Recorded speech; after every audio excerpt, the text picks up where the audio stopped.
Authorities race to track down Charlie Kirk's killer as more details emerge. What this man did was disgraceful, so hopefully we'll have him and we will deal with him very appropriately. I'm Daily Wire Executive Editor John Bickley with Georgia Howe. It's Friday, September 12th. This is Morning Wire.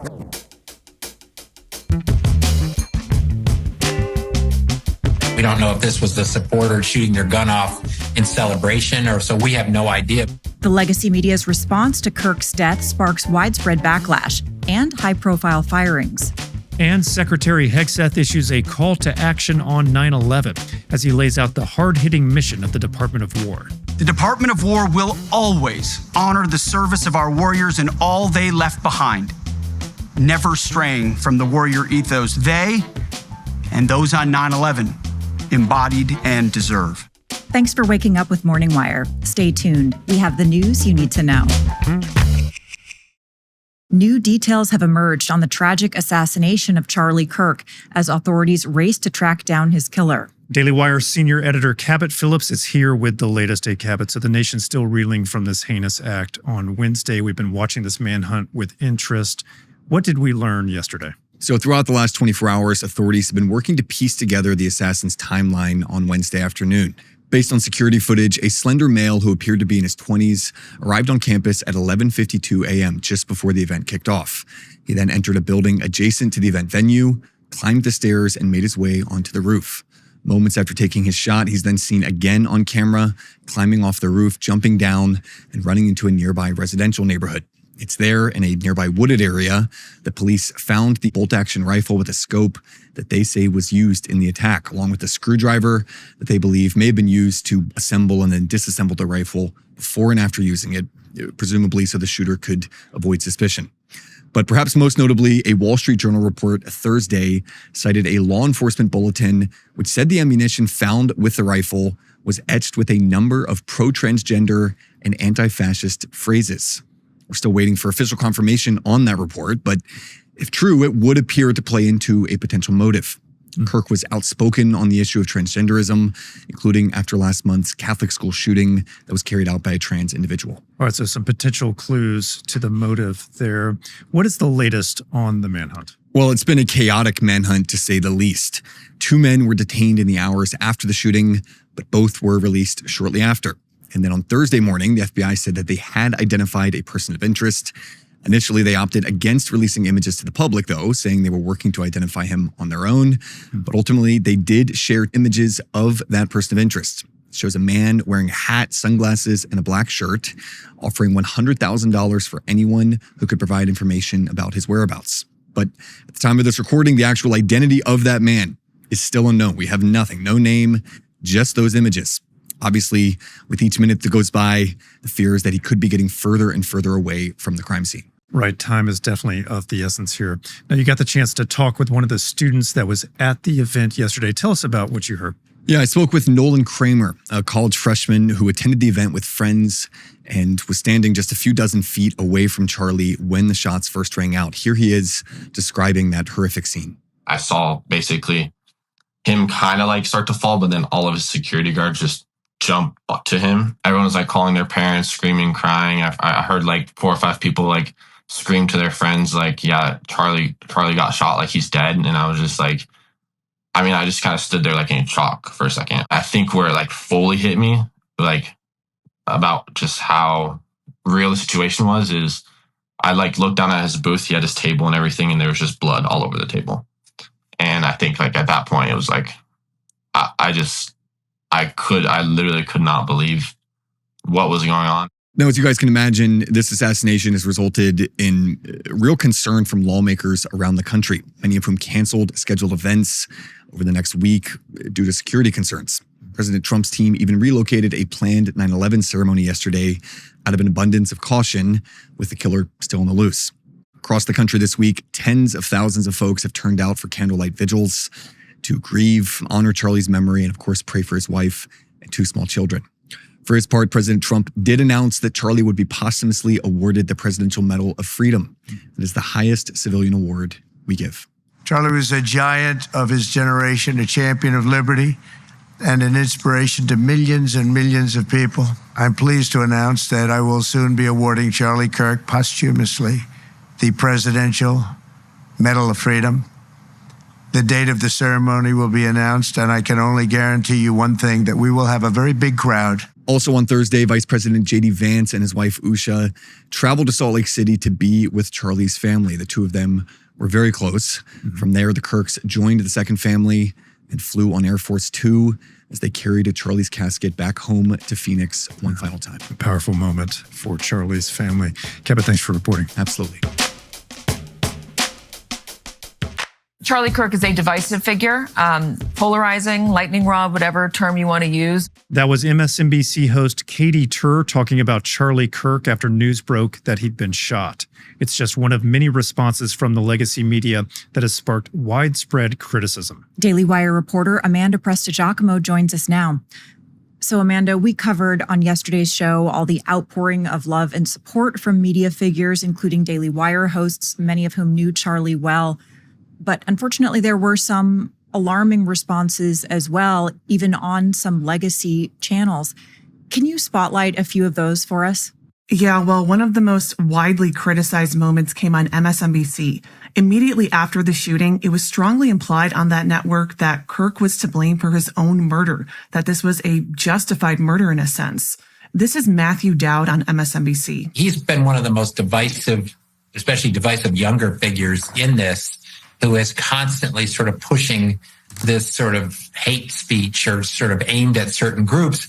And I always go back to hateful thoughts lead to hateful words, which then lead to hateful actions. That comment sparked instant backlash, and within a few hours, MSNBC issued a statement apologizing for the comments, and then it was later reported that MSNBC had fired Dowd. The New York Times also found itself being accused of horrible insensitivity.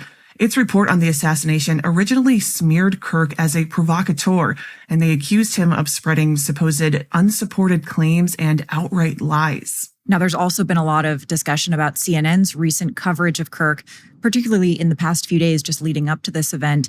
What have we seen from them? Yeah, not even a week before Kirk was assassinated, CNN host Abby Phillip and CNN political commentator Van Jones, they went after Kirk for his comments on the brutal murder of Ukrainian refugee Irina Zarutska.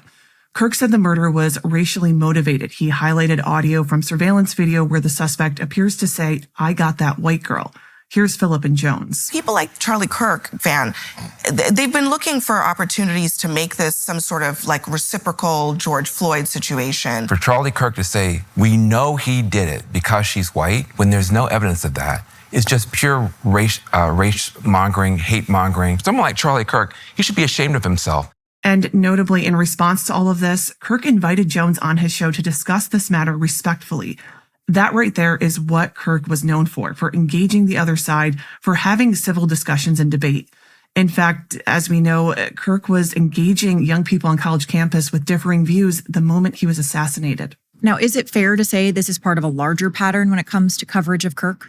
Yeah, no question. We've seen this again and again over the years with left-wing or so-called mainstream coverage.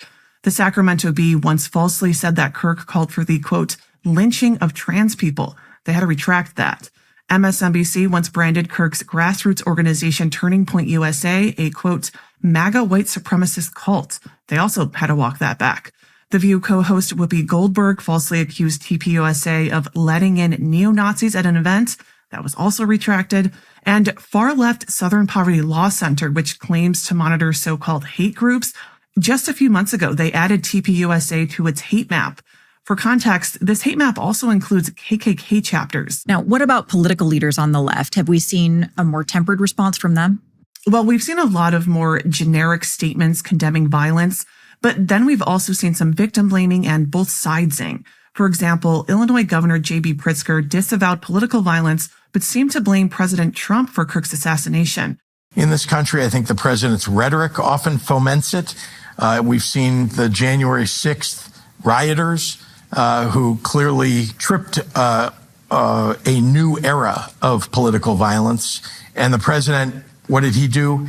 He pardoned them. I mean, what kind of signal does that send to people who want to perpetrate political violence? Mere hours after Kirk was confirmed dead, GOP Rep. Lauren Boebert asked House Speaker Mike Johnson to follow up a moment of silence with a verbal prayer. But Democrats erupted. There were reportedly about a dozen Democrats who protested any prayer. Sort of hard to make out what's being said there, but reports say one Democrat shouted, "Pass some gun laws." Daily Mail reporter John Michael Raj said that this was possibly the ugliest moment he's ever witnessed in politics. Well, we debated whether or not we would even highlight some of these responses on this show, but we felt it was important to put on record. Amanda, thanks for reporting. No problem. The White House marked the 24th anniversary of 9/11 yesterday with a solemn ceremony, punctuated by a powerful statement from Secretary of War Pete Hegseth. War is an enduring aspect of the human condition, a tool that, when wielded wisely, ruthlessly punishes enemies intent on terrorizing or subjugating our nation. War must not become a mere tool for global social work, eager to risk American blood and treasure for utopian fever dreams. We should hit hard, wreak vengeance, and return home. Joining us now to discuss is retired Marine Corps Major Chris Lovell. Major, thank you so much for joining us, and thank you for your service. Thanks, John. Thanks for having me on. Before we talk about the new look military under Hegseth, I wanted to ask you first about 9/11. For 24 years, we've been looking back at the events of that day and the fallout since. What did we see that day as far as the response from the country, our leaders, our first responders? Obviously, it was a shocking event.